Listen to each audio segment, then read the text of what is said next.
This podcast is brought to you by Podspot Events. Hello and welcome to the Bondi podcast. I'm your host, Chris Beattie. The guest on this episode is Neil O'Sullivan, and Neil is the founder of Nimbus. Now, Nimbus is a wellness space which originated on Bondi Road, but can now also be found in Byron Bay, Melbourne and Manly. In this episode, Neil and I talk about football, we talk about Neil's mental health journey, and we also talk about the science behind infrared saunas and ice bath therapy, which everyone seems to be doing these days. I'd like to thank Neil for hosting us at Nimbus, and also for being so open about his mental health journey. And if you like what you hear in this episode, I'd really encourage you to go and check Nimbus out at one of their locations. I hope you enjoy this episode, and as always, remember to give us a follow on Instagram at the Bondi Podcast to stay up to date with all of our guests and episodes. Like and subscribe to our YouTube channel, and you'll find all of our episodes on Spotify as well. Cheers.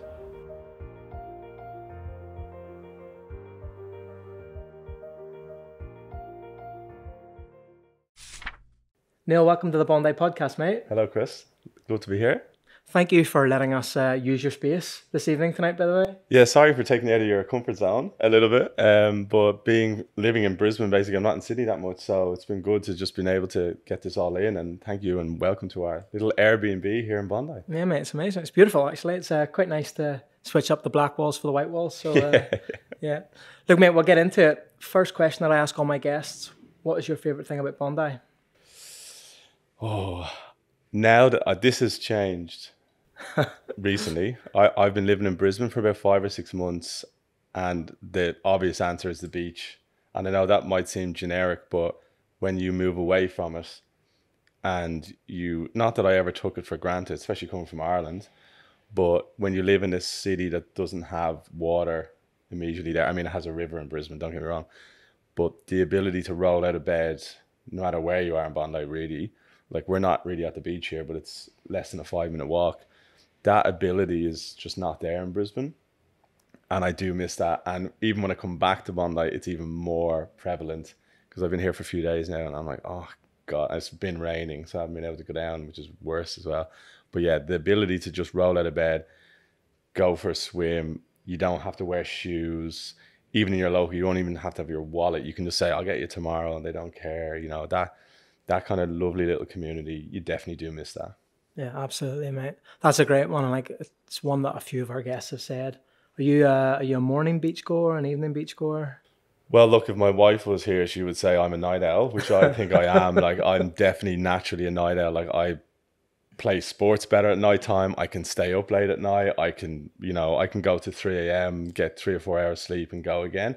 But coming to Australia, definitely I had to kind of retrain my whole body and mind to get out of that. When you get up early, and it's so simple, this is the thing, most of the things, especially in the wellness game, when you look into it, and like we might get onto breath work and things like that later, but like, it's the simple things that are usually free, but we just don't take advantage of them.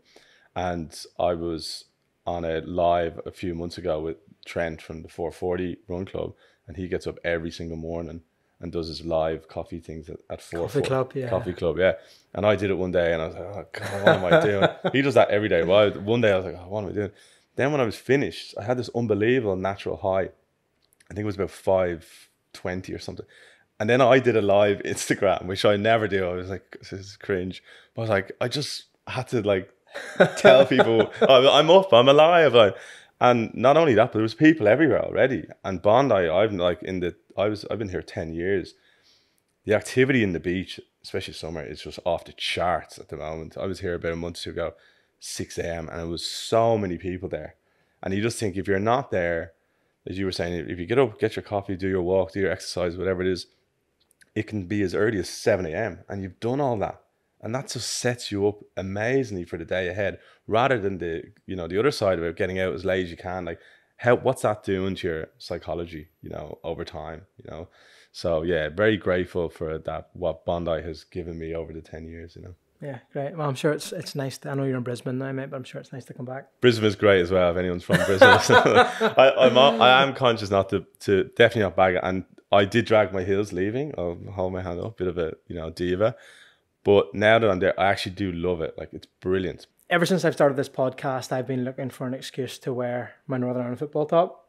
I know you like your football, Neil. I know you played a bit of a bit of semi-pro. So when you agreed to come on the podcast, I'm like, well, I'm taking my opportunity here. So I asked you to wear your Ireland top. I said I'd wear my Northern Ireland top to provide a little bit of balance, mate. You went for the retro number. Is that Italian 90? Is that Italian 90? Yeah, 88, 90, and then maybe 92 they wore it as well. It's kind of arguably our best jersey, I would say. Like, you know, I used to have it in white back in the day, and then I think I lost it, well, you know, along the way. But and then I just found this a couple of years ago, and I was like, I have to get it because it's like something you just have to have in your collection. I do have lots of different ones over the years, but this one, I don't know.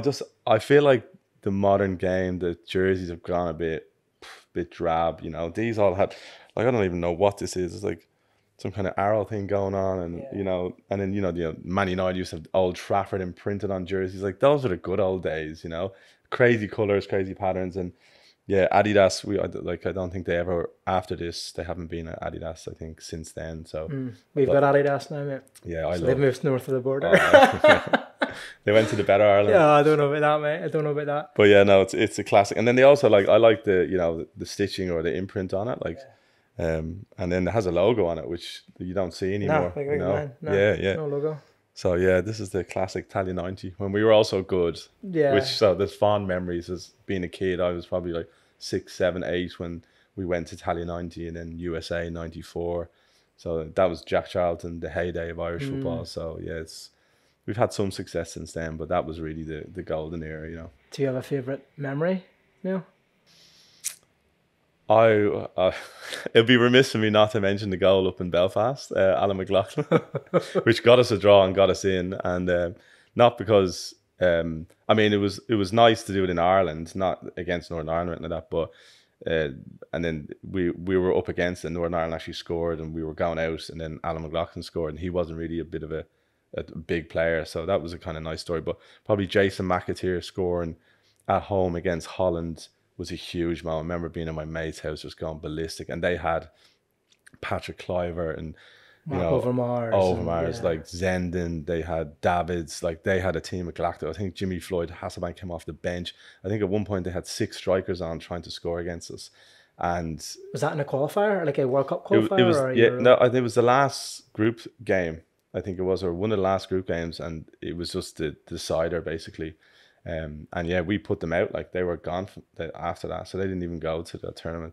So it was unbelievable, and just Jason McAteer, that was an unbelievable goal. And then the World Cup in 2002 was amazing because we were so good. It was a shame that Roy Keane left that one, but even after him leaving, like, we battered Spain in that second round game. I think there's the video on YouTube with Damien Duff. There's 9 minutes of footage of Damien Duff absolutely tearing Juan Fran, a new one, left back, just constantly just ripping them the whole time. And then we missed a penalty, and then we missed an open goal, and and then we lost in penalties. But yeah, that was a brilliant tournament as well. Yeah. Look, Neil, we're here today to talk about your mental health journey and how you used cold plunge therapy as a means of sort of treating that.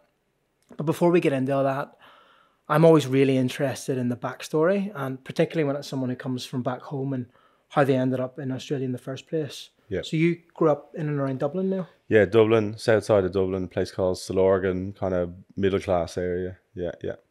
But we didn't really, I mean, this was part of my mental health journey. Like, we didn't really have that much money. Like, we were really kind of working class, but living in a middle class area. So money was always an issue. I mean, my parents were great. Like, they always had food on the table and all that kind of stuff.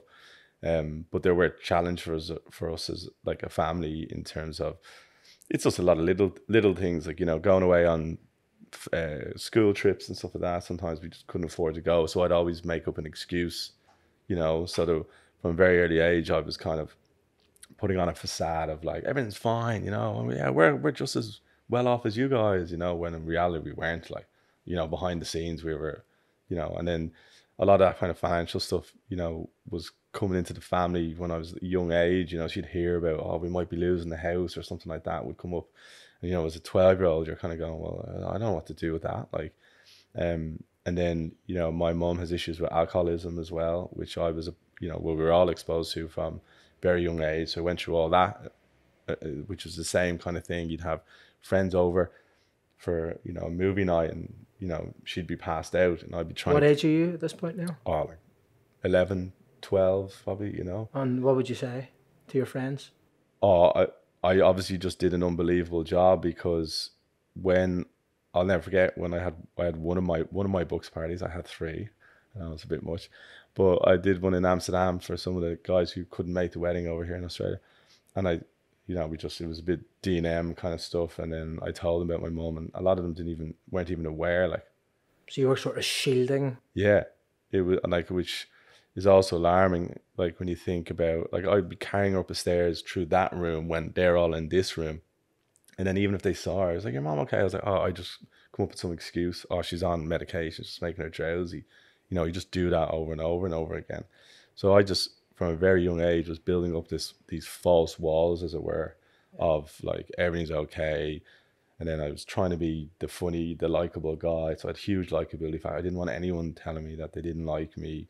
Like, just built on insecurities. And it took me a good, probably 25 years later, or 25 years later, to actually start unraveling all that, to figure out what was going on, you know? So seeing your mum like that, Neil, from that young age, did that impact your relationship with alcohol throughout your teenage years?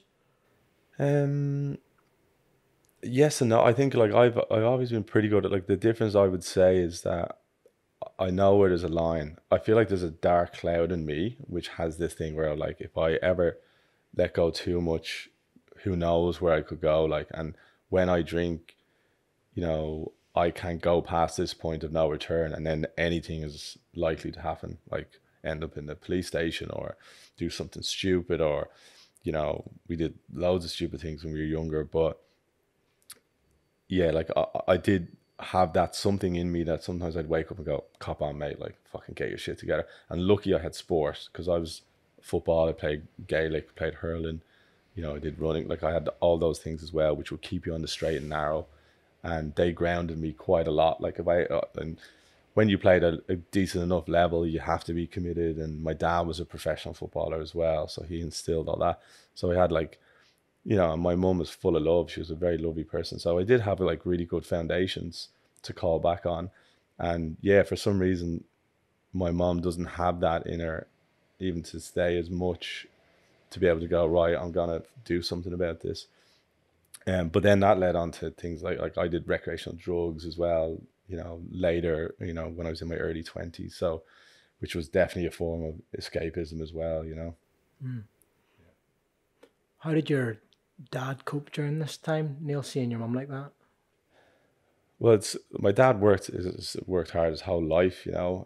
He's an electrician, and my dad was so reliable, like, to us, you know. He'd get you up, and he, you know, you could set your clock to him. He'd never let you down. The most loyal person ever, like, and built a lot of those kind of great morals in us as well.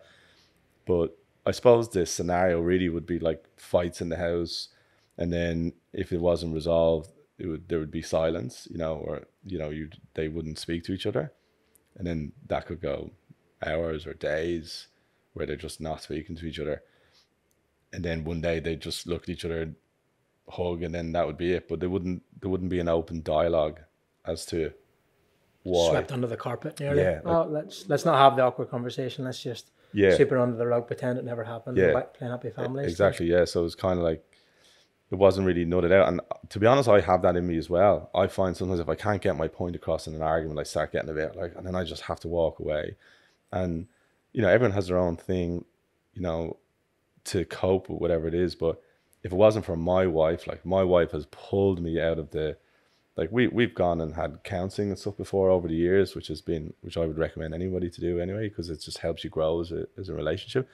And I remember the counselor telling me, like, Irish people tend to spend a lot of time in the darkness, and my wife spends all her time in the brightness. So she has to pull me out. But sometimes when you're in the darkness, you're kicking and screaming to come out, you know. There's nothing wrong with me. Like, you're the fucking problem.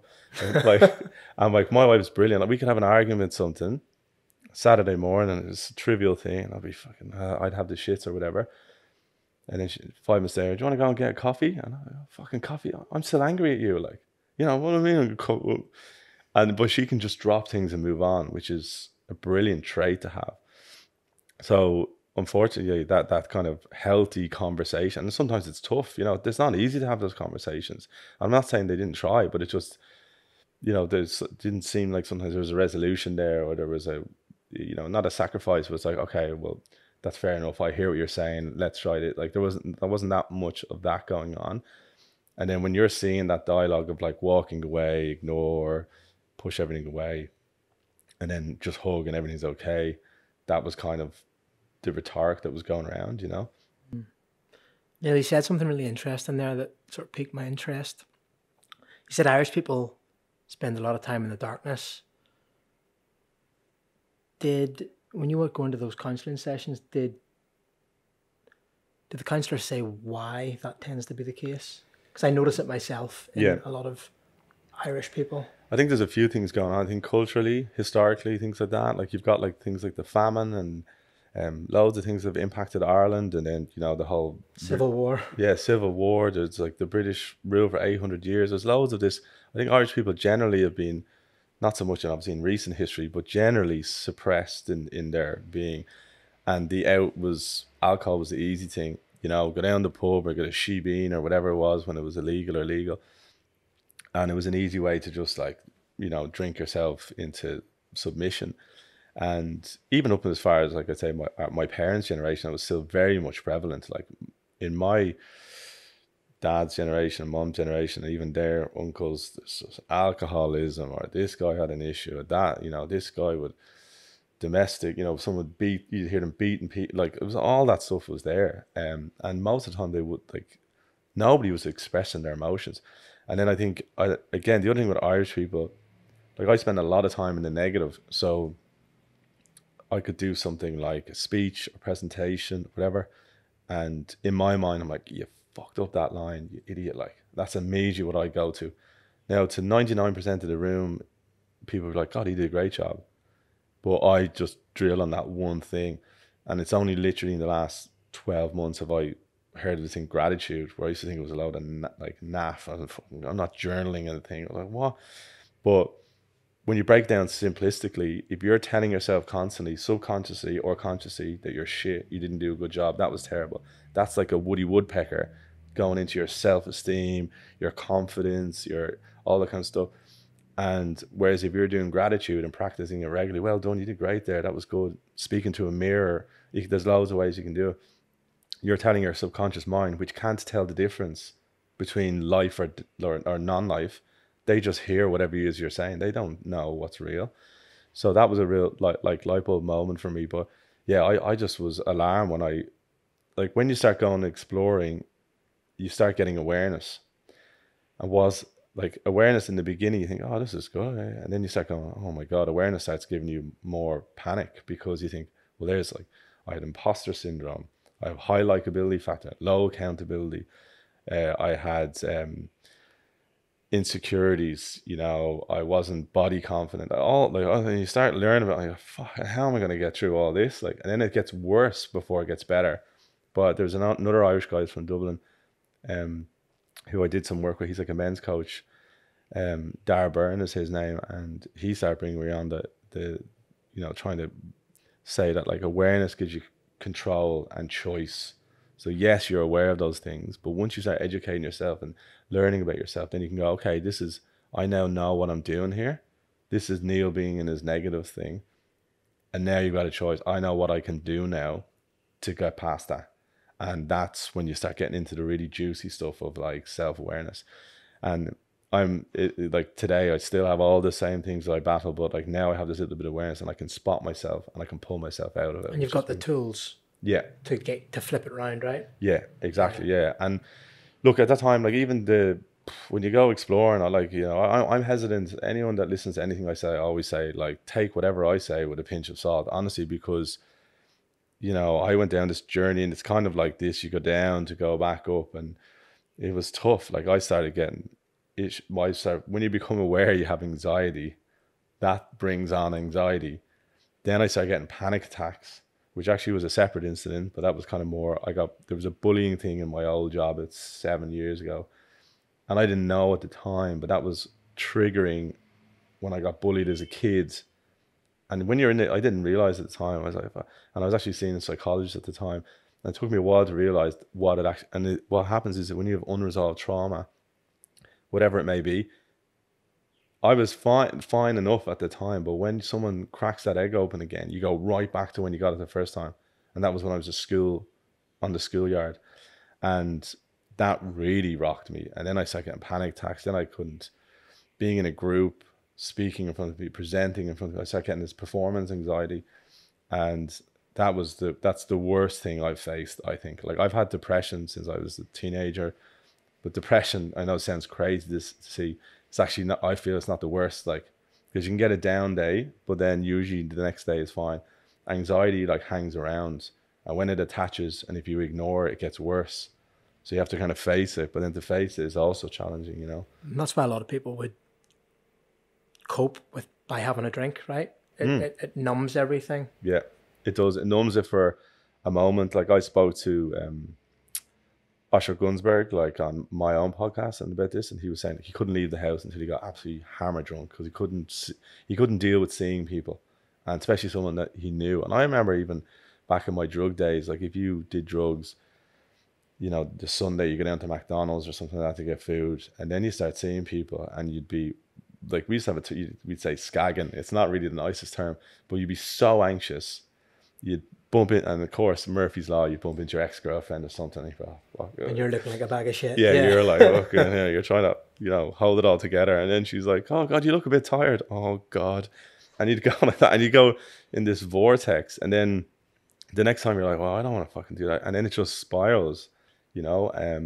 So yeah, anxiety, you have to kind of tackle it, but then that's where you do need help. Like, you know, if you're out there and you can solve your mental health issues by yourself, good on you. I wish you all the best, but statistically, I just don't think that's highly likely. And, you know, I've done so much in my journey, not that I could try everything, but I've done art therapy and psychologists and counselors and diet, like loads of things. And like, that's what I always say about mental health. There's no silver bullet to go, bam, you know, you're fixed, which is scary in that sense.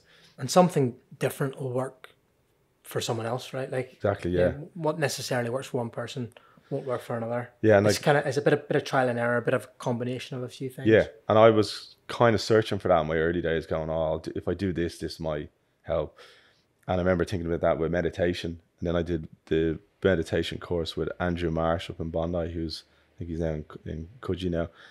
I remember thinking, fuck, if I can just do meditation, I'll be grand. I'll be sorted, like, you know, because it was expensive. So I was like, oh, obviously works. And then I did it, and then, you know, I was in it for a while, and I've actually started to dip back into it recently, which I'm very happy about. What sort of meditation? Neo-Vedic meditation? Ayurvedic, yeah. And then I did, you know, for a while I did, I can't do 20 minutes twice a day. Yeah, you can, mate. Yeah, you can. I do. I know, it's 0.05% of your day. Like, it's ridiculous. Like, versus how much time you spend scrolling. Exactly. But I suppose the easy way to sum up the mental health thing with the tools and all that is like, it's like an ocean. You're probably going, I heard this in the Vedic, but it's like an ocean. And there's building blocks that go into keeping your water from spilling over. So if you're meditating, you're just bringing the levels down. If you're getting good sleep, you're bringing the levels down. If you're eating well, you know, it goes down. So when you do get rocked with something, whatever it may be, you're in a much more solid place to deal. If you're the opposite, like me last night, 5 hours sleep, on the coffee all day, you know, that's when you start tipping over the edge. And that's when, if something does happen, you start going into worse panic mode. And Gary, who's my co-host, is like a strength and conditioning coach on our podcast, and he's all into the science. And sleep is the number one, it's the first thing to fall when you struggle with mental health. And it's also one of the things that people don't cop onto, because people go, I'm stressed on my head, it must be work. And if you actually ask them a question, well, like, what's going on? Like, what's your routine? Like, are you sleeping? Oh, not really now. Like, you know, I've been having a few more drinks and work. It's, you know, silly season. You know, there's very basic building blocks that are usually attributing to where you're at right now. I'm not saying, like, you know, you do all those things, it's not going to happen, but it definitely doesn't help your scenario, you know. No, totally agree, mate. Look, let's talk about the move from Dublin to Australia. When did you move, mate, and why? It's an easy one that I never forget, because I came on New Year's Eve 2011. So I literally arrived in Melbourne 2011 on New Year's Eve, and I had two of my childhood friends here, Dunny and Connolly. So I had a base, which was great. And then I did 2 years in Melbourne, and that was brilliant. And people, you might as well be on your list of like, why'd you go to Australia? Um, I'm asking my own questions now. But I was like 26, I think, living at home. It's like standard Ireland at that time. Like economy was pretty bad. I wanted to go and get good weather, see the world, travel. And I was also playing football, like soccer, at like the highest amateur level, which was like, two leagues. Well, yeah, two. There's the League of Ireland, the first division, and then I was in the top in Leinster. And then I heard all these rumors that, oh, you go to Australia, you can get paid cash like at our level. I was like, what? They give you cars and all this kind of stuff. So I got to Melbourne and then got in with a team. There was a guy that played him in Dublin, Alan Pratt, and he got me into a team down there, and I was like getting paid. And What team? Lang Warren, they're called. Brilliant football club. I think it's like a Scottish, run club. Just like match programs, pay to watch us. You had your name on the back of the jersey. You could pick a song if you scored a goal. You had fans. Like we used to get like 1,000, maybe 1,500 at a big game. He's in the same league as like South Melbourne and Heidelberg, or they were MPL. Yeah, they were MPL 1. We were below them. all right. Just and you're below. still getting paid. We're still getting paid like Jeez. Good money. Like guys on my team could be getting like we had a striker who was very good. He was getting $800 or $900 cash in your hands yeah. So like, and that's on top of whatever you're doing. And you might have a 25 games or a league or game season. So I guess this is like, then you go on these preseason trips and end of season trips, and it was like being a superstar. Like it was an amazing experience. And then I went to another club the second year, and then I met my wife like a year into Melbourne. She was studying down there from Brisbane, and then she went back home because she didn't like the cold. But then she came back down for a weekend, and that's when I met her. And then, yeah, the rest is history with us on that. And then a year later, I got a promotion in the job I was in, which was public relations. And it was a move to Sydney. And then the minute she heard Sydney, we're gone. And yeah, that was it. 10 years in Sydney then after that. Oh, straight to Bondi? So we did Elizabeth Bay for 6 months. That was really cool. And then Bondi ever since. Yeah, I think I've lived in about 7 or 8 different places in Bondi. And then the closest, Ben Buckler was probably the best one. That was like an apartment with a view. And it was like, but then halfway through that lease, the COVID hit. So it was annoying. But then I was like, it was also probably the best place to be if you were stuck for COVID. So yeah, it's a very special, place in my heart. And what did life, I suppose, look like in those early days when you moved to Sydney? Like the combination of work, football and play, what did that all look like? When I came to Sydney, like I'd already established myself in Melbourne, and I thought come to Sydney will be fine. Like I even had friends in Sydney, but when I got here, it actually kind of went back to being not lonely, but like had to build yourself up again. So it was actually quite tough. It was tougher than I thought, and even from a football perspective, whilst I'd played 2 years at a MPL 2 level down there, which is decent. Like it was really tough to get in here. Everyone's like, don't need, like squad's full. Well, like what foot you play with left, and we're not looking for left footers. I'm like, you haven't even seen me, like, like I was, I was trying to give them my resume, and they were like, well, we're looking for a right-footed centre back. You're a left-footed centre back, so sorry. It was literally like that, and I think I went through maybe 5 or 6 teams, and then there was one team I was kind of trialing with, and I was with them for 4 or 5 weeks, and then they eventually just didn't sign me, and I was thinking, all right, like what? I was like, this is pretty bad, like, and then eventually I got this thing called Stanmore Hawks, which in inner west suburbs. And then when the coach signed me, he was like, look, I'll sign you, but you're going to have to ride the reserves or the 20s for at least a month, and you got to show me, like, so it was real, like, you're going in at the bottom. So how did that feel? It was ego. It was like going back to that whole not wanted, it was pretty, like, I was shook at that point. And then luckily he got sacked halfway through the season. And when there's money involved, the club basically got into a bit of trouble with money, and so he got sacked. Half the players left because they were like, look, your money's all going to be cut between now and the end of the season. So all the guys, the big time charities were like, well, I'm not staying. They signed with other people. But that was my break. So I got in, and then I played every single game. We ended up like nearly making the finals, and we were in relegation zone. So that was actually really good. And then I stayed another year after that with them, and we did pretty well. We got to the finals. And then all in that time, Dunbar Rovers were climbing up the ranks from an association level to MPL level. And I met their managers from Dublin a few years before. He was like, sign with us. And I was like, oh, look, I'm getting paid. Like, I was like, you guys aren't good enough for me, kind of thing. But I said, like, if you get promoted, I will. And this year they got promoted every year. And then I went to Dunbar, and then I basically played another 7 years, I think, with Dunbar. Yeah. So yeah, all up, I think it was 11 years. I think of getting paid to play, which was pretty good, Yeah. Yeah. And what about Neil, sort of on the social side of things? You said when you first came over here, to Sydney anyway, it was a bit of a struggle. Were you turning to booze? You said you went through a little drug period as well. Drugs were primarily in Ireland. Well, there was a phase in Ireland from probably 21 to 23, I'd say, and ecstasy was my drug of choice. And it was just, this is the thing about life, it was just, I wasn't really, I took my first ecstasy when I was 21. Like, I wasn't doing drugs at 13 or 15 or anything like that. It was just drink. And then a guy I worked with knew a guy who was like, I can get them for cheap. And in Ireland they were really cheap. I think you used to be able to get like 100 for 200. Like, that's how cheap it was. So it was kind of, and it's kind of that wrong circle, you just get in with some guy, and then all of a sudden I just had them like so easy. And at the beginning I thought, these are great. Like, you didn't really feel that bad the next day. I'd wake up and go, I'm not really that hungover, because you wouldn't be drinking that much. But that only lasts for maybe 6 months. And then you start getting all that other feeling, the anxiety and all that. And then it was getting to a point where I couldn't get out of bed till 6 p.m. And as I said, I couldn't see anyone.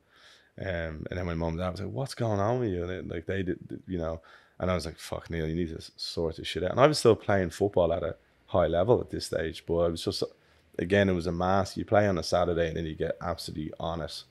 And then Copperface Jacks. Yeah, Copperface Jacks, wherever we could go, house parties. Some house parties I'd be going to 11 a.m. the next day. And then I lost one of my friends, Kieran Walsh, to suicide probably, I think it was like 2008. And that was bad, because like I was in his house a week or two before that till 11 a.m. And then we went to a music festival, Oxygen. And it was great. And he was supposed to come down on day 2 of the 3 and stay with me and my mate Gilly in our tent. And he didn't rock up on day 2. No, but that's not even, like, he was there. But it was classic Walshy. Like, we met someone else down at the festival. Like, have you seen Walsh? You're supposed to be staying with us. He said, yeah, he's here. Just lost his phone. We were like, yeah, okay, no worries. And then I never saw him, because like festivals, phone signals. Oxygen's pretty big, mate, and there's no signal. He didn't have a phone. That was Nokia. It was Nokia's back then. That was Nokia well, back then, yeah. So like we had no hope. There was no maps or anything. And then we got home on the 3rd day, and I literally put my bags down. I literally lay back on the couch, and about 2 minutes later, my phone rang and said, well, she's dead. I was like, what? Like, what do you mean? And it just didn't sink in. And so that was a big, like, wake up call for me. I was like, fuck, mate, you need to like sort your shit out big time. And that's what really kind of got me on more like going towards the straight and narrow. And it's not to say, like, I came to Australia, and Australia was wild as well. Like, everyone, like, I was actually shocked how open and transparent people are in Australia about drugs and all kinds of stuff, even talking about relationships.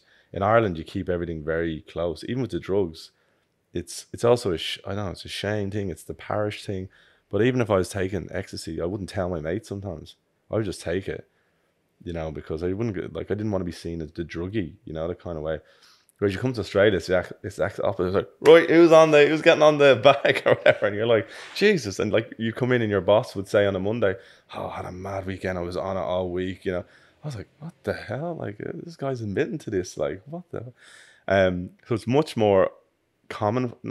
It's probably the same level of commonality, but in terms of being open about it and transparent, it's way more loose here, and even on TV. So I remember thinking people would say bullshit and wanker and stuff on TV. I was like, God, you don't say that in Ireland. But so it did, like, the drugs and stuff did continue in Australia, but especially in the early days, but then it became more sparingly. And I'm not saying I'm no angel, there's still the odd time where, like, you're out and it's a big night and something can happen, but it's, I'm so glad that drugs is not a thing in my life anymore. I don't yearn for it. I don't look for it. I don't do anything. If anything, now I've kind of gone more anti it than everything, which is, so I've kind of come full circle. And it's the same with alcohol. I enjoy like a single beer with dinner and things like a glass of wine, but like it's not to say I don't go on big nights when there's, you know, an event. But now I start going, oh God, I really don't want to do this. You know, I actually don't really look forward to it. And there's probably a lot of people, you know, listening, going, you know, you're full of it. But it is like, I don't like, it's not that I get anxious about it, but I'm like, I just think about the repercussions. Yeah, it's the next day. No, Yeah. I'm at that stage now, mate, as well. I'm just like, is the next day worth it? And it has to be like A big thing. a big event or something that definitely is worthwhile. And it's not even a day. For me, it can be 3-4 days. So Wednesday. Wednesday or a week. Tuesdays. Yeah, you get all that. Like the day after, when you're actually fully hungover, is actually not the worst, because you're like, oh, I'm just hungover, and you can. But then, the Monday and the Tuesday when you're trying to get back to work, and then, you know, and then when you have a kid, it's way worse, because getting up at 5 a.m. if it's my night, and then I have to, you know, he's screaming all day. It's not worth it, you know. No, mate. Look, Neil, when did you start to notice your mental health wasn't in a great space? I knew about depression from a very early age, because my mum was struggling. So that was kind of visually happening, like, and physically, like she was depressed, obviously drinking, and then you'd hear a lot of her verbiage, you know, at night, especially on alcohol. I'm a bad mom, and she had a very traumatic past. Like, she had a really tough history with family, and her dad died in a car crash the year I was born. Like, she went through some serious stuff, and like, you know, obviously part of my healing is sharing it, but out of respect for her, I don't want to share too much. But she went through a lot, and you know, alcohol was her way to numb that pain in so many ways. And then, but I could see that, you know. So hearing your mum saying, I'm a terrible mom and you don't love me and all this, like, you're hearing all that all the time. And then I start feeling like, you know, depressed. Why am I so sad? You wake up someday and you don't want to talk to anybody. And especially when you're gregarious. So as a teenager? Yeah, 12, 13, Jesus. You start feeling like that. But luckily I had like football, and that was always my, you know, just get on with it. You know, that was my coping mechanism. Get training, get in the gym, you know, just keep busy. And like, that was my whole thing. And putting on the facade of being gregarious. But what I learned many, many years later is like, I actually enjoy myself when I'm the opposite, when I'm on my own and going inwards, which a lot of people, when they see me in that state, they think something's wrong with me. You know, sometimes, and I'm getting way more comfortable in that space. But it took me a long while to realize that whole outward gregarious thing is maybe not as natural as I think it is. The natural me is a bit more reserved and inwards and introverted. And then, the first time, and like, you know, I did get suicidal thoughts, like going up through a teenager, but I did speak to my mum about it, because I knew she'd struggle with it, and she would listen to me about it, you know, and say, you know, ask me questions about it and stuff. And then, but it wasn't until I was maybe I think it was in university, where I kind of was like, hey, you need to go speak to someone about this. And it was a postgraduate, so I was already done my uni degree, bachelor's degree. So I did 4 years of that. And then I did a postgrad. So this is like year 5. So I was probably 23 at this stage. It was probably in the height of the drug thing as well. And I went into a clinic, and it was just the most underwhelming thing ever. You know, how are you? Oh, I'm really struggling. I think, oh, it could be just you're tired. It's just a clinic at the uni, Neil? Yeah, beside the uni. Yeah. And just kind of not batted me off like this, but it was like, oh, it's probably just you're probably tired. You have a lot going on, and this could be, you know, a bit of stress, but don't think. So what did you go into the clinic and say?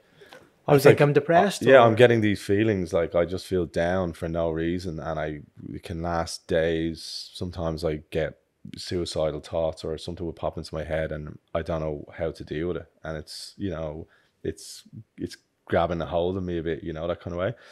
And then they would ask me, because I'd always be busy, you know, what are you doing? Oh, I'm playing on this team and that team, and I got this job, I'm uni, I'm volunteering or doing whatever. And they're like, oh, maybe you should just like take it easy a bit, but it will all pass. That was the general thing about it.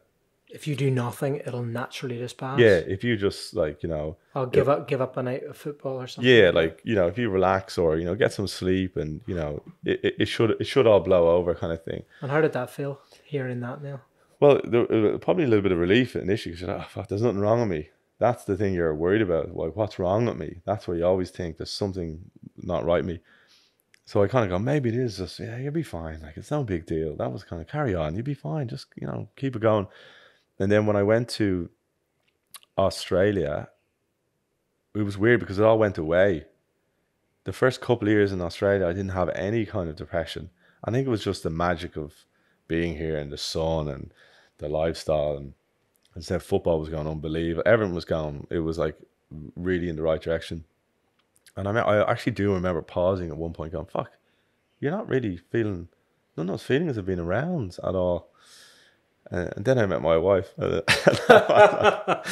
but I'll get killed for that. Well, edit that one out, Danny. Yeah, edit that one out. No, I mean, I suppose when I met Sue and then life starts getting serious then, and what I mean is like we moved to Sydney, you know, you're really starting to focus on your career. I was getting more senior jobs, moving into, you know, a national role, and you're getting more money, but there's more, like, you know, it's just more things in life. And then it slowly but surely would just start creeping back in, you know. And as I said, like, how did that feel? It was kind of like, oh no, like it's still here, like it's not gone away, like, you know. Was it the anxiety came back first, Neil, or? Yeah, anxiety, like panic attacks weren't even on my. Now, funny enough about panic attacks, it was when you start realizing about panic attacks. When I look back, there was probably a lot. There was a few. I can actually remember incidents where I was like, that was probably an early onset of a panic attack, but I didn't actually have a clue. And one example of that was when I was working in Ireland for a Special Olympics. I was burning a candle at both ends. And I can't remember, it was a Sunday, and I got on a big drug session or whatever. And then we had a meeting on the Monday night with one of the clubs and my boss and so. And I wasn't really that overly anxious about it. But then when I got in this room, it was small. It was a bit of an aggro meeting, and I was on the other end. And that was the first time I was like, what is going on here? I was like, oh my God, I'm going to like collapse. And then I had to I thought everyone was looking at me, and I was bucketed in sweat. And then I had to go to the toilet. And then in the toilet, I was like splashing water on myself, going, get it together. And I was like, how? What? And when I went back in, I kind of just got through it. And I didn't think it was a panic attack. I was like, oh, it's just the drugs, you know, it's just a really bad hangover from the drugs or whatever. And then, so those alarms were going off at that stage. But then when I realized I was nearly having a panic attack at that stage, but I didn't realize it. So yeah, like there was early onsets, but then we realized, and coming to Australia, I went away for a while. Then it got kind of bad, but it was the anxiety and the depression, you know, just being down again, worrying about things. Like I was kind of worrying about a lot of things. If anybody did anything to me, it would be a trigger. I'd get really defensive about it and emotional about it. And so what sort of thoughts are going on in your head at the time, Neil, when the anxiety and the depression? I have like a lot of the stuff I have is not feeling validated, not feeling like listened to, and not feeling appreciated. Like, because I think when all that stuff was going on, my mum, I didn't really have anyone to kind of go, it's all right, mate. This is what's going on. You'll be okay. And, you know, work it. There wasn't really that dialogue. So I kind of felt like I had to be like, speak up and be loud and funny to be heard, or you know, that kind of stuff. So it was the same, and full of resentment. Like even today, like I have to really fight off resentment. I just get resentful about everything. Resentful of my wife or things going on, or social media. You see people and you think, you know, oh fuck, he's doing well. Like he's just done that. How did he get that? Why am I getting that? That kind of thing like goes on quite a lot, and that just for me just goes back to like hollow walls built on insecurity. Not feeling fulfilled in myself, in my own thing, always striving to be this better thing that's not a reality. And I said, like, it's really the last 12 months that I'm starting to kind of slowly, you know, turn the corner on this, you know, ever so slightly, and come to terms with the fact that these things are just part of me and I have to deal with them. There's no getting better. There's no curing it in that sense. It doesn't go away. Like, you know, like it will always be there. But if you have good routines, good setup, good people around you, you can manage them. And if they do rise their head, you have tools to adapt to them. Whereas before, I was always trying to just get better. Like, oh, the depression will go away at some point, but it doesn't, you know. So when the depression and the anxiety came back in Australia, what did you initially do to try and deal with that? So again, at that point, I was conscious also of self-diagnosis, which is another thing people can do. Especially when you start becoming more aware, you're thinking, oh, that's the thing that I have, that's the thing that I have. But that's also quite dangerous because Dr. Google. Yeah, I'm not a trained professional. So again, in Australia, I was like, right, I need to go and get seen and get, you know, diagnosed. So I was working in this city. This is, oh God, it's probably going back a while now, maybe. If you think I've been in Australia 12 years, first 2 years in Melbourne was pretty scot-free. A couple of years in Sydney was probably okay. And then I start coming back in. So you're probably talking 8 years ago. And I decided, I was like, right, you're going to go in, see, get diagnosed, see what's actually going on so you can start just managing this rather than thinking you know how to manage it. So I went into another clinic in the city near Hyde Park. And again, just an absolutely underwhelming experience. Who are you going to see? A therapist? No, this was just like a GP, like a 7-day medical center or whatever. And I went in, they have like, you can pick someone who's an expert in an area. So I went to a mental health person and they just asked me a load of questions. Then they gave me this like archaic pictogram kind of thing of like, how suicidal are you out of 10? You know, this kind of stuff. And I was like, I'm thinking, I wasn't suicidal at that point, but I was like, even if I was, like, I wouldn't be putting 10 down because like in my head, I was like, people are going to come through a door and like you get sectioned. yeah, you get sectioned. So I was like, even if I was suicidal, like I was like, is this how do you measure that? Like, so I did anything like that, and then I was kind of at the end. I was like, so like, what's the goal? Like, what am I? Like, you know, that kind of way. She didn't kind of just bring it to me. I had to kind of ask, like, well, what's the goal? She's like, oh, you've got depression and you've got anxiety, and then she said mild panic attacks, and I was like, oh, okay. And then I think at that time she was like, you've got a few options. You can go on medication. I was like, I don't want to go on medication. Antidepressants? Yeah, I was like, I don't want to go on medication. And then she said, you can go see a psychologist, which I was like, okay. But then she goes, you can get this government scheme, which was like, you get 10 sessions, you get this subsidized thing. But then the last thing she said to me on that was, I was like, okay, that sounds like a plan. The last thing she said, and I was thinking in my head, I'll do the 10 and go, I'll be fine. That was still what was going on in my head because I'm just practical. I think, how do I get better? Tell me what to do and I'll do it and I'll be fine. And then at the very end, she said, but if you do go for that, you'll be on the system as like, you know, from a mental health perspective. She kind of said something like that. And I was like, shit. And I remember telling my wife about that. And she was like, that's a terrible thing for her to say. Like, who cares? Like, you need help, go see help. But at that, I was like, that did annoy me because I was like, so what do you mean on the system? Because from an insurance point of view, she was kind of saying that, you know, if you go and do this scheme, then like really you should say on your private health insurance that you struggle with mental health, which can impact your premiums and stuff like that. She kind of framed it like that. Yeah. So I started thinking, oh, maybe so I actually thought about it for a while. Should I actually do this? It's going to be on my record. That's what I was kind of thinking.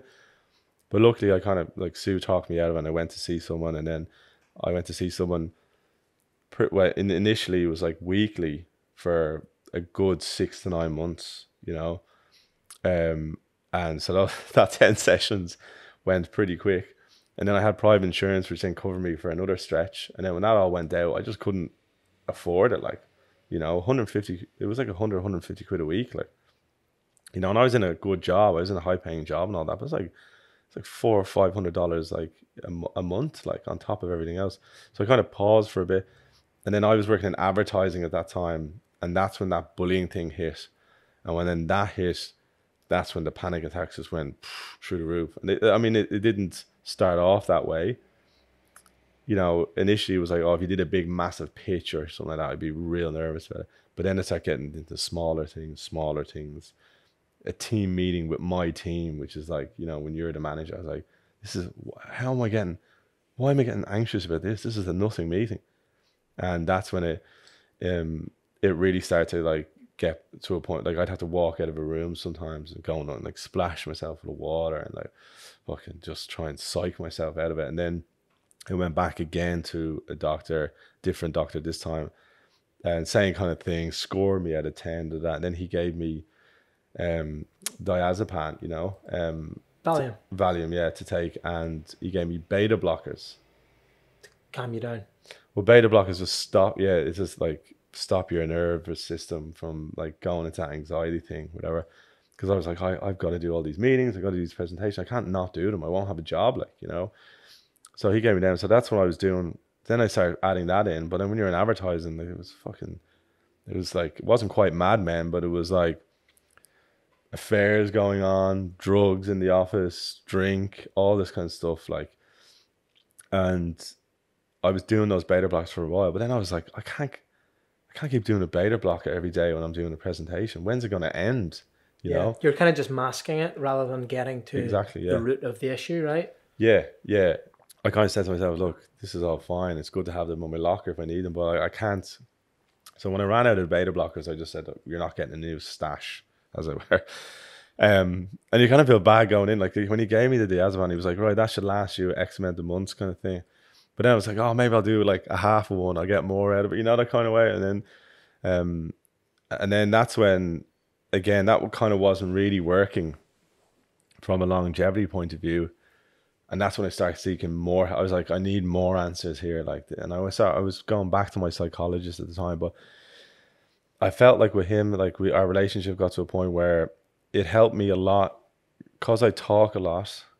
I'm probably doing this bloody podcast, but it took me, like he said, nearly a year to cut through the bullshit. You know, he said it would just come in and I just start talking, which is part maybe of my own healing. And then it took me a long time to get properly emotional, like, and then I started to be able to cry in there, but it took me a long time. But then I got to a lovely place where I was able to cry very quickly because I'd been suppressing emotions for a long time, you know, grief, everything. I couldn't grieve when my granddad died. He was my best mate. So why can't I always want to cry and I couldn't. So it helped me crack open the egg, but then that's when I started becoming really aware. And then I was getting, oh my God, then this thing was happening, you know, and I was like, that was probably the worst place I was in for a year or two. And then I eventually, you know, I was involved with the Light Ball, which was a big Irish-led black tie ball that started in Ireland when my mate Walshy died. All the boys there put on this black tie event, and it was a huge success. And a few of them moved to Sydney, and then I met them in Fitness First, and they were like, wow, we want to do this thing over here. I was like, definitely. And then I was on that for 4 or 5 years. So my whole life became mental health, which in a way was good, but then it almost became like my shtick, you know, where like you meet someone, you're like, how are you? Oh God, I'm struggling with mental health though. Like I'm, you know, da da da. It was almost like you're wearing it as a badge. Yeah. And then when you're talking about it all the time, you can't get around it then. And then the Light Ball was an amazing experience, and that was healing in its own right. It still wasn't really, it was still surface. It felt like I still needed to do more. And that's what I did. Like, I don't even know like what it was that made me really turn, but like I did the meditation course. Then I did the work with Dara Byrne, and like I was with the mental health ball, like, you know, we had a charity partner, and I was telling people about my psychologist at the time, and they were like, oh, what is he giving to you practically? And I was like, well, nothing. They're like, what do you mean nothing? I was like, oh, well, that's because I'd asked them that. I was like, well, like, when will I be better? That was my first question. He said, you could be here years. Second was like, is there things I can do? And he's like, oh, it's about you. You need to come to the plate. You know, you need to talk it out.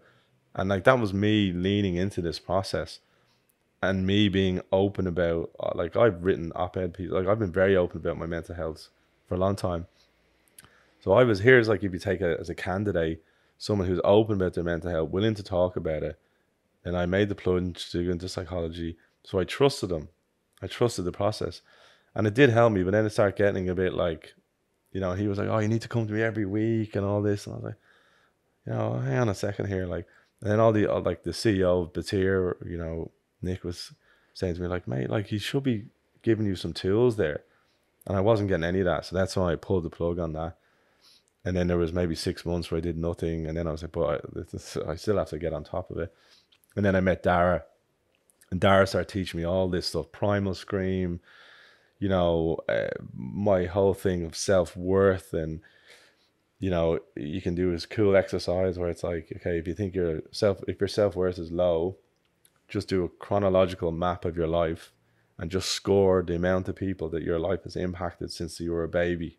You start your family, your school, your sports teams, yada, yada, yada. And you end up going into the millions. So if you ever think you're not making an impact on this world, do that exercise. It's so easy. And that's where I started getting into the real good stuff, you know, in terms of recovery, you know. So when did you discover cold plunge and ice baths? Probably in the last 2 years, you know. The last 2 years has been like probably the best in terms of my management of all mental health. And, you know, obviously, well, Nimbus is our business, which we started as infrared saunas back in 2016. And saunas are great for mental health as well. So that's when I was kind of, yeah, like doing well at football, things are going well. I was in a good job, I was burning the candle. I was still doing the work, I was still going to yoga at that time. I trained to do meditation. So I was starting to build my toolkit a bit, which was definitely helping. And then ice baths, everyone, Bondi guy talks about ice baths. Sorry, Neil, did I start with saunas Yes. first? Yeah. Okay, so do you maybe want to touch on Saunas, that yeah. first? So how did you first come across saunas, and I suppose the benefits you noticed initially in terms of improving your mental health? It's always been kind of a bit entrepreneurial, and my wife was like a warrior. Like she's had multiple businesses, has multiple businesses today.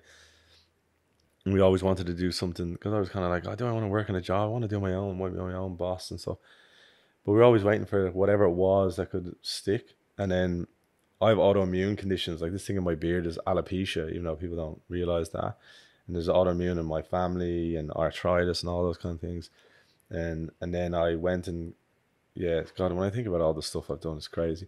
I also did all these tests on my microbiome and stools and all those kind of things. And I had this condition, what's called the MTHFR, which is a lack of folic acid in your system.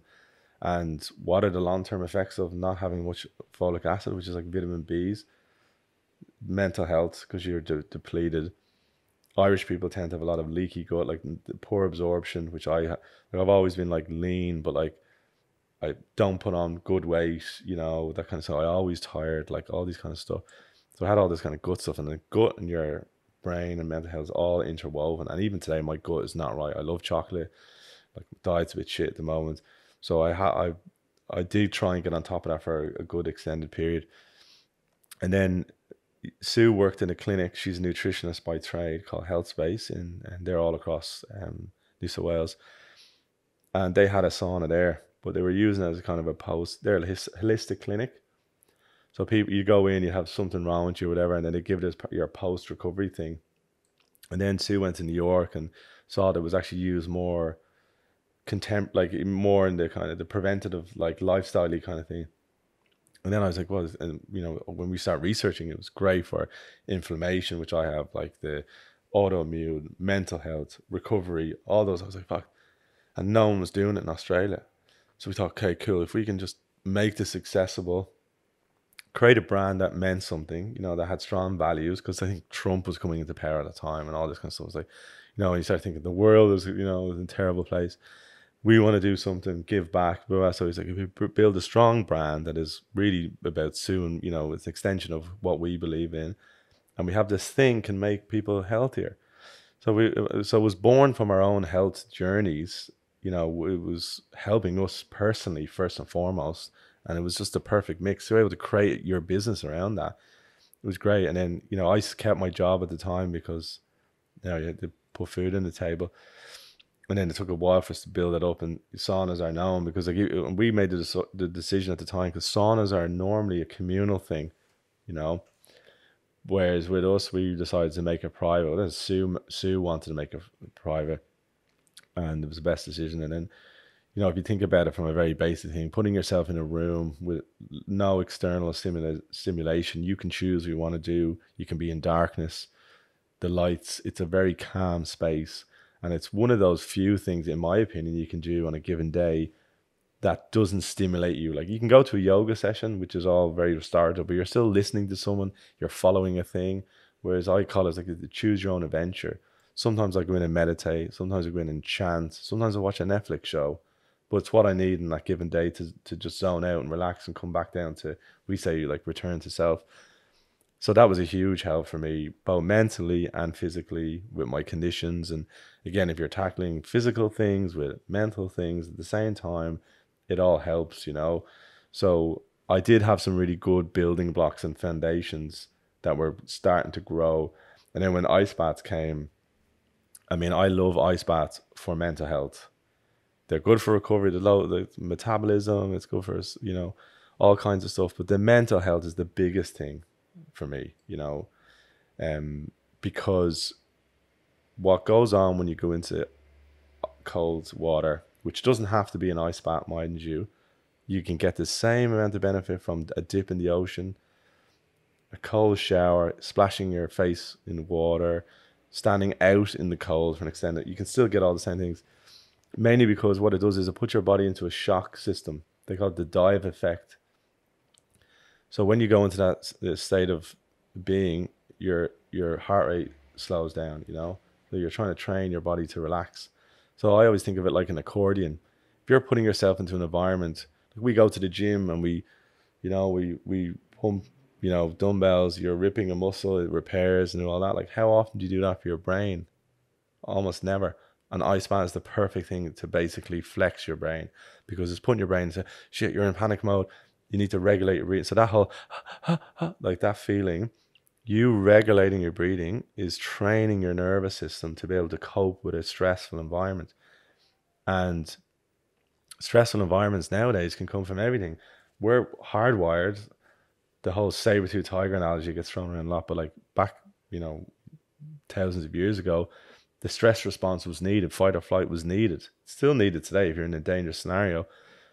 But that was maybe once in every while that you might get that. Whereas now it's like you get an email, you go into that fight or flight mode. Fuck, what am I going to do with that email? Shit. You are getting this on a daily basis sometimes. And an ice bath is training your nervous system to be able to cope with that. So next time you do get a shitty email, even if it does spike a little bit of anxiety, your recovery, your elasticity that they talk about is much stronger. Your window of tolerance is much stronger. And if you do that regularly over consistent periods of time, it just gets better and better and better and better. And it doesn't mean you're not going to go into that state again, but you're training yourself to be better. So now your body is in tune with your mind, which is, I think, the biggest advantage of it. Amazing though. So when you first opened Nimbus back in 2016, it was infrared saunas only. When did you get the ice baths in? Probably like maybe two or so years ago. It's not that long ago. Yeah, well, it's only become trendy. Or like last it was 2 years. Everywhere you go in Bondi, like there's an ice bath. People have got ice baths on their roofs, and people have got ice baths on their balconies, and there's ice baths on the beach, and there's ice baths in the gyms. Mate, you can't get away from them now, mate. No, you can't get away from them. And yeah, like it's when we opened, we thought we're just going to be an infrared sauna studio. That's what we thought the business model was, and we'll just have loads of them. That's what we thought. Then we start bringing in practitioners, and each of our studios has a variance of different practitioners, from kinesiology to chiros to masseuse to there's a great array of different people, which we call like our extended Nimbus community of people. And as we've gone over time, we realize we're not trying to be the answer. We're not going to be everything, but it's a little bit like what the light bulb was for mental health, where I see Nimbus as like a kind of a stepping stone for people to just explore their own health journey, whatever that may be. And the same with the light bulb. It was a stepping stone for people to explore their mental health, come to a thing that's social and easy and fun, listen to other people who are having the same kind of issues, and maybe that might, help you to start looking at yourself.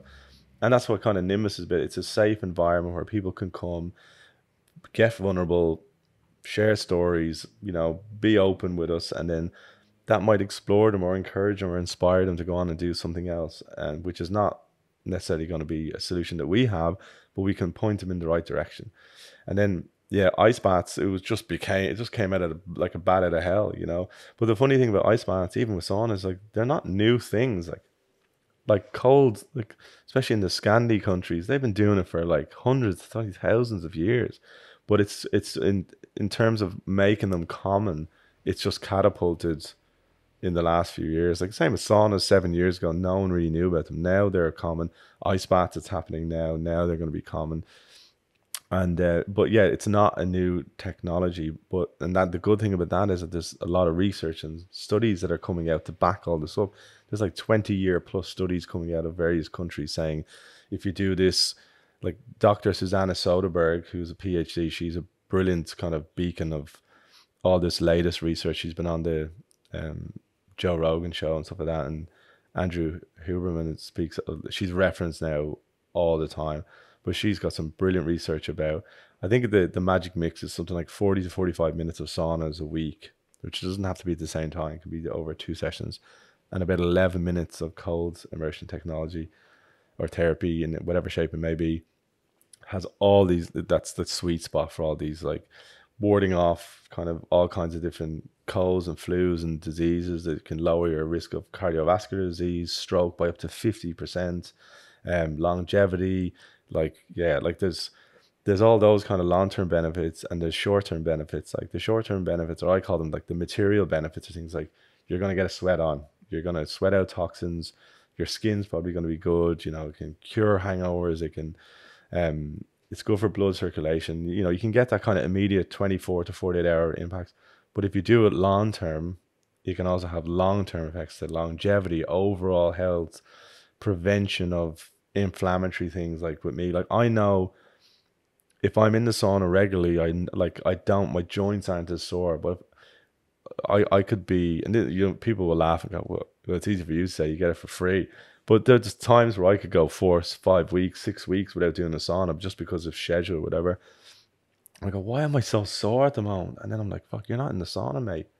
And then you get back in it and you go in. So sometimes it takes you a while to notice if you're not doing it. But if you're doing it once, twice a week regularly, you're going to see long-term benefits, you know? Yeah. So I like to use the combination of the two, Neil, so the sauna and the ice bath once or twice a week. I'll do it. It's part of my like weekly routine.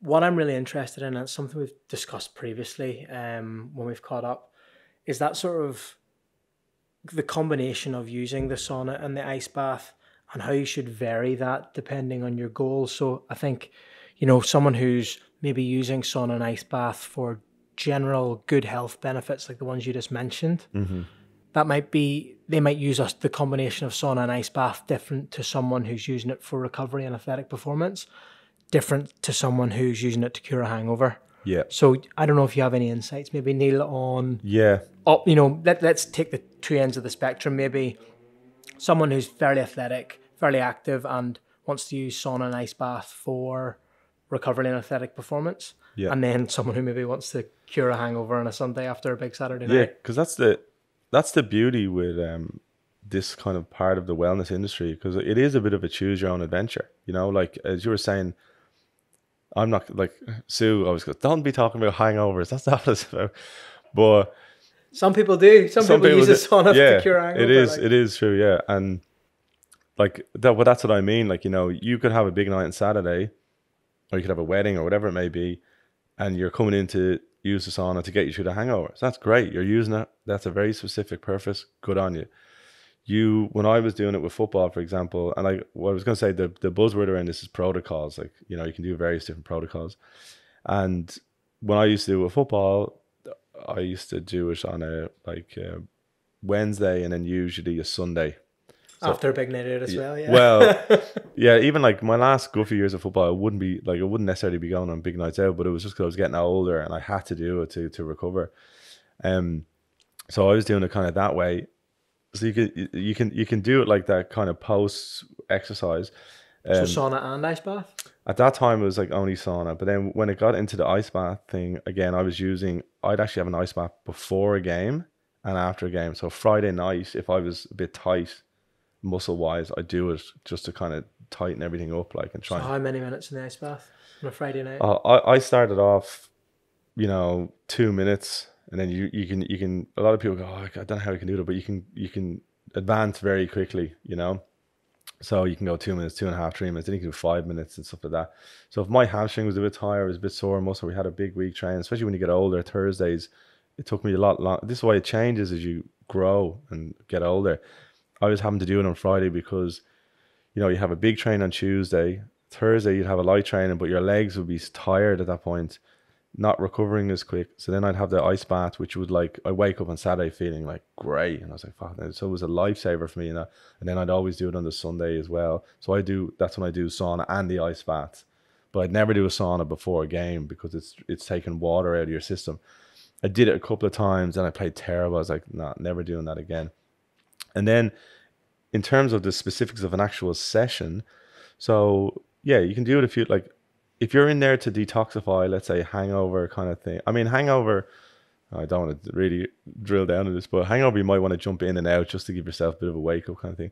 But if your goal is like detoxification, which is kind of one of the more cornerstones of, let's say, Nimbus, I actually think it's better to do your ice bath at the end, because if you think about when you're detoxifying or sweating, your pores are opening, and you're sweating out all these toxins.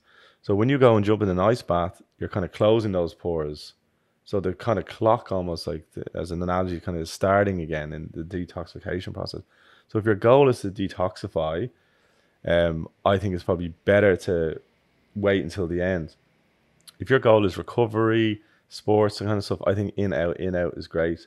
It also, the in out also gives a shock to your metabolism, you know, which means you burn more of the brown fats, you know, that's the good stuff. That's when you really start burning all the energy and your, you know, all that kind of stuff. So in and out kind of works for that type of goal setting.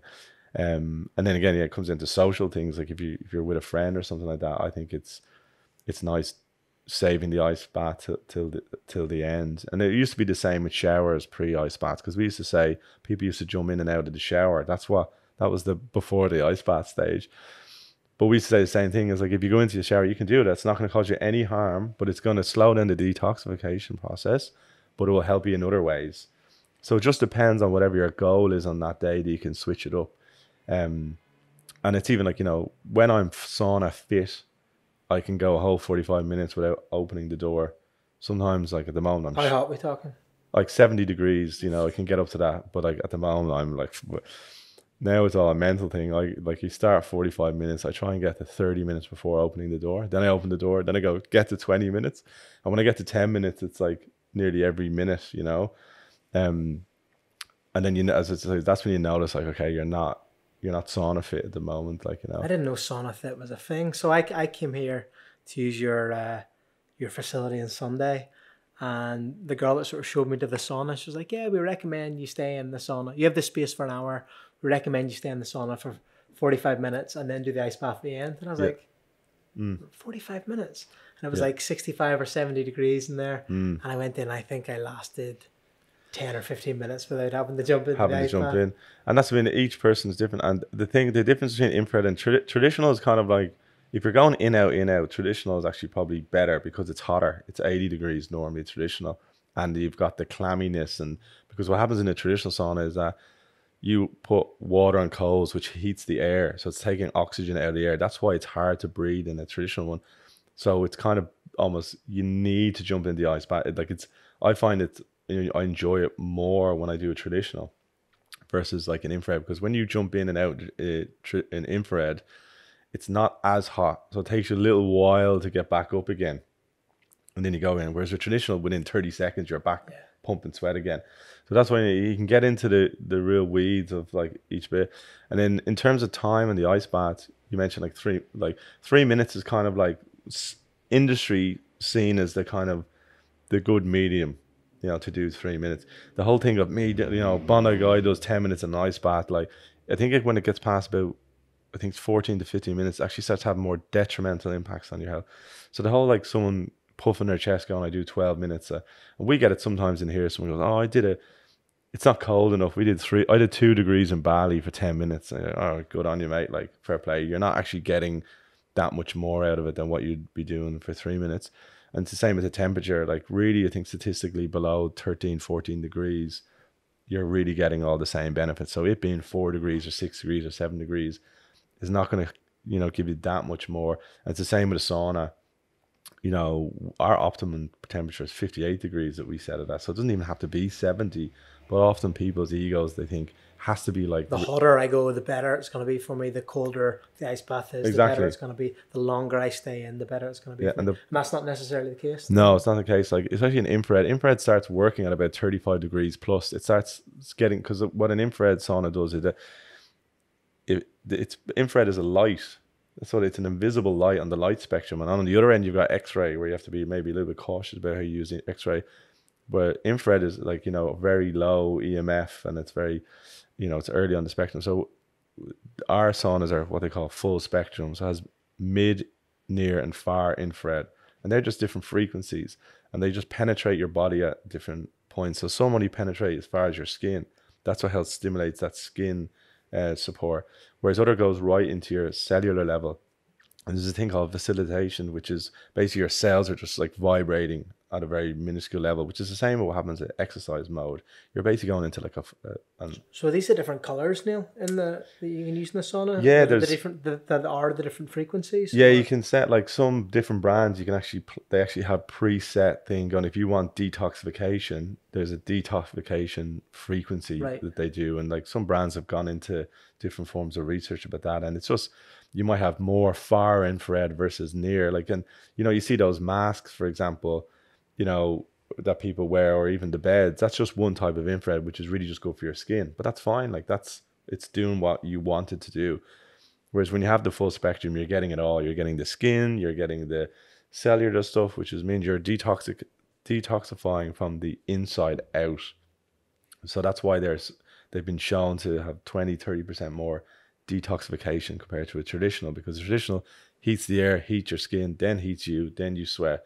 Whereas this is like penetrating into your core, and you're doing it out. It's still outside, in, but it just penetrates that little bit deeper to help the detoxification process. So, and then like the last thing I'll say in all of this is like, there's no right or wrong answer. Like it's different when you're paying for it. You want to maximize your 45 minutes. I totally get that. But for me, like if I do 10 minutes sometimes, or I get 15 minutes here, or I do that, it's the same with meditation. Anything is a good thing. And the danger is if you push it too hard, sometimes you can't tip yourself over the edge in terms of like people can faint, not even in the sauna, but afterwards they'll have a shower and then like they can faint. Like that does happen, and that's where it gets a bit like in the you have to be a bit careful. It's like anything. If you over exercise, it's the same thing. So it's like any kind of form of health overindulgence. Yeah, really? Yeah, it's the same. And look, it used to be guys in the beginning because it was like, oh, I can do 70 degrees, or like in bravado thing. But we get all genders now, like it can impact. So yeah, don't be a hero basically is the easy way to say that. Like, nice, mate. Look, so I came and tried Nimbus out at the weekend, mate. What are the plans for Nimbus going forward? So you started off saunas, integrated ice baths. What's next? it's all top secret, mate. I can't say. No. Oh look. Again, what can you say? What can you tell us? No, I will. I mean, look. Every day I get bombarded with people going, have you seen this new place opening up and this place down there? And they have ice baths. And like in the beginning, I used to, oh, fuck. Because when we started, we were kind of pretty much the first studio. There were manufacturers and stuff like that. But like we had a few years of just us. And now that's just like. Competitive advantage. That's just gone. Yeah. But it takes you a while to get over that, mind you. And, but then you just have to go, well, why did you start? Like come back to why did you start? Why did Sue and I do this? What's the goal?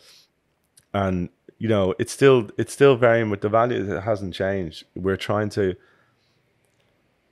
bring about a brand that people feel safe. Like we have all shapes and sizes, all ages, all genders, all nationalities. Doesn't matter if you have a 6-pack or bikini body. Like you could be severely overweight, or you might have a skin issue. Like we want people to be comfortable. And there's like all these amazing anecdotal stories of people using our facilities because they feel safe and like they don't want to be on a public parade. I don't want people to see me in my bikini getting into an ice bath that I've never done before, because it's already hard to do that on the beach in front of 50 strangers. Yeah, I mean, if you're comfortable with that, great, but like not everyone is comfortable with that. Mixed showers, whatever it may be. Like we've always been about privacy. So the studios are like the cornerstone of what we are. But in the last couple of years, especially off the back of COVID, what it did teach us is like when we were closed, like how do you impact people's lives when we're closed? You can't have a sauna digitally, not at the moment anyway, maybe in 50 years. But that's what really sparked us going, well, what are we going to do here? Like how do we have a bit of Nimbus no matter where you go? And we've kind of tested a few things, and we had this amazing community of practitioners or people that come in, and we have most of our friends are business owners, and they do, we have Tori and Chris and Peaches Pilates and a Goja across the road, like all these great people. So we kind of said, well, we need to do more. So content and education and stuff is a key thing, and that's something that we kind of brought in at the back of COVID, and then we kind of paused, and we're going to go again with that. But the product side of it is really where we're trying to look into. And people who know us will probably have seen that we have and this is where Sue's nutritionist, she's like amazing with all this stuff. So we have a face oil, a body oil, we have a natural hydration supplement, We have a dry body brush, and we have some Chinese herbal tools. That's what we call like our everyday range, that anyone can afford that or get access to that. And they're all formulated by, I say us, but it's like Sue. I try to pretend. I test it sometimes, but like It's working wonders for you, mate. Oh, I know. You wouldn't believe I'm 55, would you? No, that's my party piece. And then we're like, no, you're not.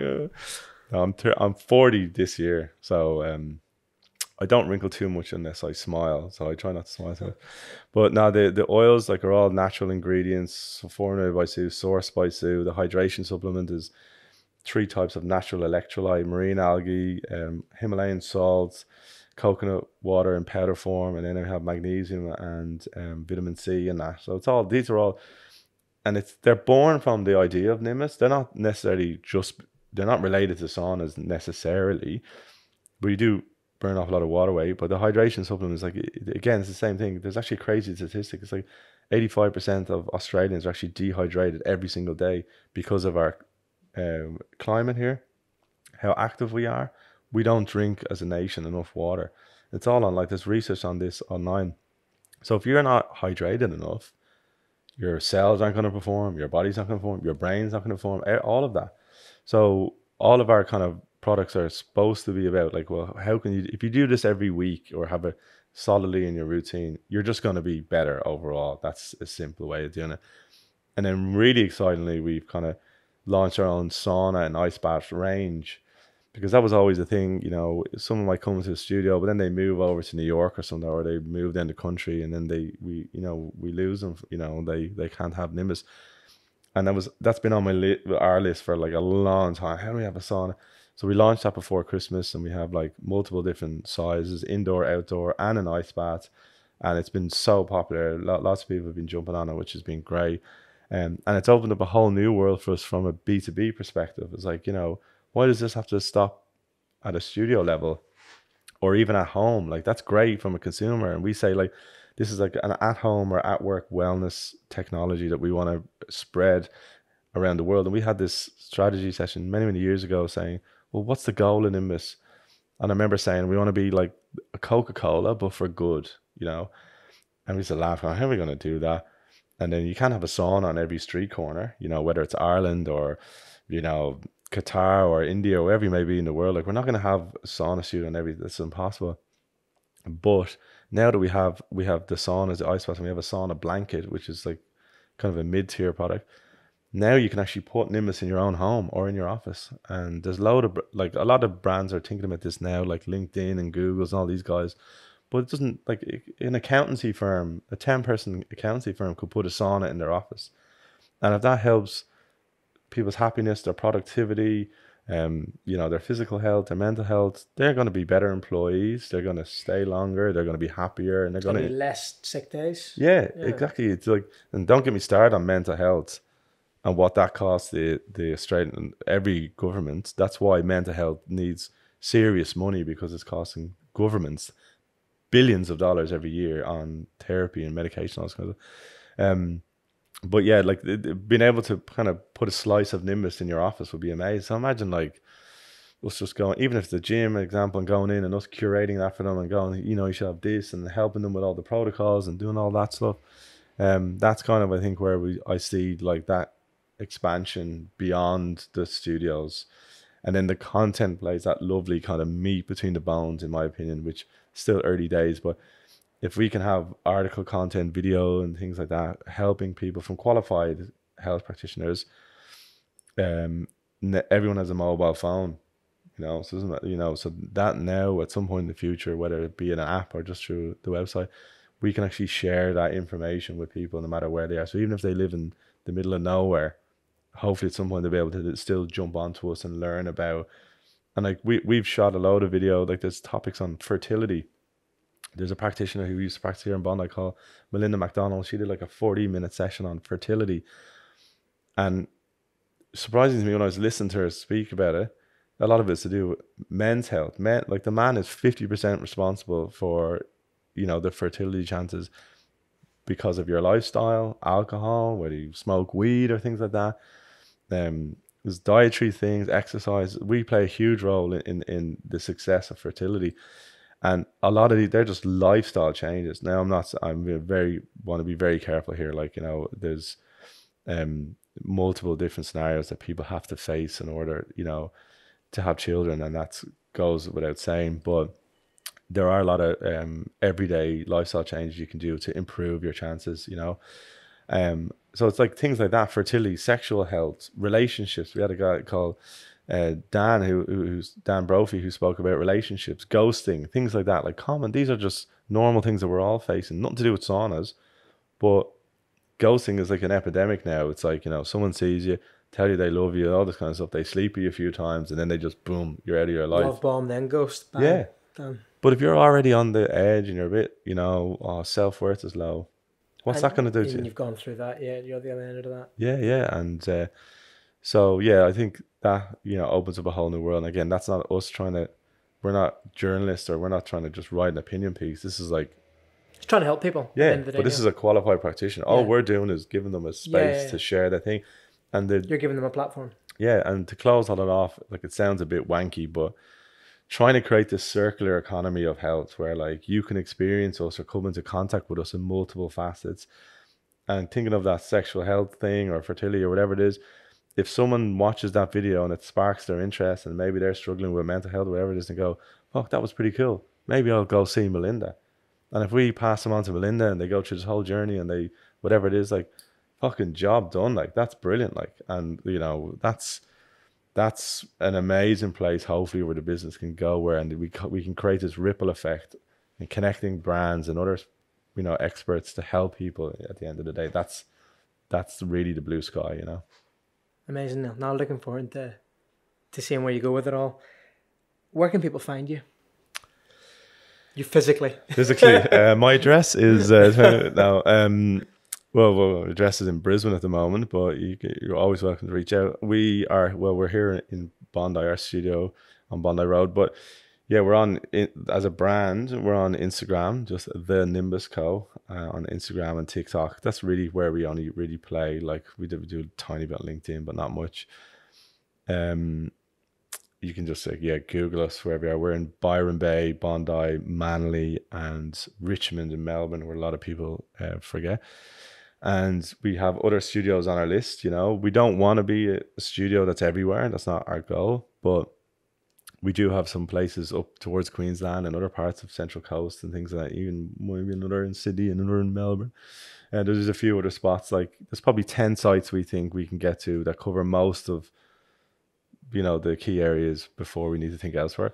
And then email neil@nimbusco.com.au. Our website we relaunched just before Christmas, nimbusco.com.au. That has a lot of really good education stuff on there, like benefits if people want to know more. And then me personally, Neil O'Sul is me on Instagram if anyone wants to reach out to and then I have my podcast as well. It's called These Lads Are Mental, with a Scottish guy called Gary, and we basically try and take the piss out of mental health, because if you can't do that, like, how are we ever going to get on top of it? You know, people can talk about all kinds of everything, but we're still very hesitant to talk about mental health. Like, obviously I'm talking to you about it, but if you meet someone on the street and go, how are you going, mate? Most people go, yeah, I'm grand. Yeah, they're not going to go, I'm fucking so depressed. Like, you know, they're not going to say that, but they should be able to say that, you know. The kind of similarities I draw on there is like the dietary requirements. You know, 10 years ago you wouldn't really say you're a vegan. Oh, well, fucking weirdo or whatever. Now it's become like so ubiquitous and commonful that, like, people don't like, it's on menus, it's everywhere. So my vision on mental health is if we can get to that point where you feel comfortable telling anybody about whatever it is you work with, then for me, that's where hopefully that can get to, you know. So nice, yeah, so check out if you like the podcast. We've had Osher Gunsberg, and we've had comedians, we've had everyday Australians, sports stars, because unfortunately it impacts us all. You know, there's 45% of Australians at some point in their lifetime will be impacted by a mental health condition. And Batir, which is a charity that we've worked with before, say that 75% of those mental health conditions manifest before you turn 18.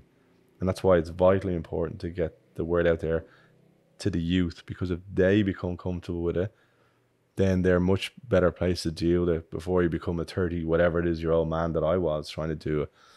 So yeah, still a long way to go with it, but it's getting there. Nice. Neil, final question from me this evening. How's your mental health today? It's good. It is good. Like I do, like well, I mean, hang on, let me restart that. Like I do feel like a very stressed at the moment. When you try and grow a business, you know, them's the risks kind of thing. Like, you know, I have sleepless nights with money, you know, paying bills and things like that. When you're like, how am I going to do this? It's probably the most stressful period for Sue and I in the business, without a doubt. Because when you grow, there's pain points. Yeah, there's pain points, and we have been fucking schlepping the last couple of years to just try and create this beast or whatever it is. So, and then you like throw a kid in there. Like it's probably been the toughest on us mentally and physically as a couple, as individuals, as business owners. Like it's not been easy. I won't lie. There's been days I want to give up. There's been days I've been like, fuck, I can't do this. There's been days where like I wish it was just all over. And that's not so much in terms of like a suicide thing, but more just like I just can't cope anymore. Like I'm so tired. We are battling all those things, which sounds dire, but like it's also, as I said, I feel in a really solid place to be able to pull myself out of that when I need to, and the tools. Like, you know, I went to bed the other night. I was like, fucking, my mind was racing, and I just did some box breathing and just fell asleep. You know, so it's like, you know, rather than staying up till 4 a.m. in the sweats, like, you know, I'm able to kind of do that. So I'm really thankful about that now. As I said, gratitude I've learned in the last year or two has been really, really good. So I'm really happy about that. And I mean, the only, you know, being fully transparent, the only thing about mental health that's caused me a little bit angst at the moment is performance anxiety. And I mean, I don't mean so much doing things, well, it is about doing things like this, but whatever it is about that time when I had that issue in work, that's lingered and it's been challenging. And when you're outgoing and bubbly and vivacious, I can't believe I just said that. But when you put yourself out there, let's just say, people will go, all right, well, I'll take it. And like, you know, so my best mate in Ireland, he was my best man. He invited me to do his MC at his wedding like a year or so ago, and I eventually said no, because when he asked me, I went into this horrendous state of shock, and fuck, it'll probably trigger me again. But like, and then I was like, oh no, I can't. Don't pick. Like, give it to somebody else, even though I wanted to so badly, and I kind of said no. Or I think about it, and I kind of gave myself some time, and then I started writing the speech because I love doing that. Like, it's like a skill. Like, I love speaking. Like, I love doing it, but it's just this kneecap thing. And then I eventually said, look, no. And that was actually a good thing, because I was like, no, just say no. Like, and it's going to cause you all this angst. Yeah, just say no. And I was, because I've been a yes man most of my life. And I said no. And, you know, that was that. And I moved on. But then I was also conscious that I don't want this to become a thing, or I walk away from everything. And then fucking got asked again. Yeah. Sue's friend Steph and her husband asked me to be their MC for their wedding. They got married only a good few months ago. But the difference between maybe and this is all really recent, gratitude, all these things, I'm throwing fuel on a good fire with all this stuff. And when they asked me, I did get the little fuck, but then I was like, no, you can do this, mate. Like, fucking back yourself. And it's not to say the extending months didn't cause me grief. They did. Like, I was fucking nervous, and then I was like, then it gets to the day, and it was like, I was really nervous, and I wasn't scot-free, but like, I think I nailed it. And everyone's like, God, you did an amazing job. And I really I didn't have any notes. I just, because that's what I'm good at. But so I got through that, and then like doing this kind of environment is usually okay, but it's more in front of a big crowd. And I am speaking at an event in Sydney the end of this month, which again is giving me all those jittery feelings. But that one, I'm like, no, you can do it, mate. So that is the only thing that's causing me, you know, I'd say ongoing angst, you know, but I'm working through it and I'm trying to do it. And like, you know, this thing, I'm like, no, I can do this thing in February. And look, even if I go there on the day, and I have to walk off in the middle of the stage and just go, sorry. Like, coming to terms with that is also a nice thing. And I'm not actually afraid of that happening. Like, if that happens, it happens, you know? I mean, I don't want that to happen, but like, if it does happen, it does happen. So again, just being comfortable in all this, I think it's taken the power away from it, hopefully, you know? And I'm not to say that won't always be there, but again, it's just like, again, trying to bring your ocean down a bit. So like, yeah, you get those feelings, but like, you can get through it, mate, you know? So yeah, I'll check in and let you know how I'm going with that. But yeah, I think basically what I'm trying to say there is I'm not me trying to say I'm cured, everything's okay. I battle stuff every single day, like, but when you search yourself and look inward and get all these tools, you're just in a better place to deal with them as you go along, you know? That's beautiful, mate. Like, that's probably a really good place to leave the conversation, Neil. Yeah, I'm looking at your clock there. Yeah, I'm like, fucking hell. Thank you so much for being so open and honest and candid about your story, worries. mate. And thank you for letting us to come and use your space this evening. Anytime, yeah. Welcome back anytime. Cheers, mate. Cheers, mate. Thank you. Very much. Cheers, mate.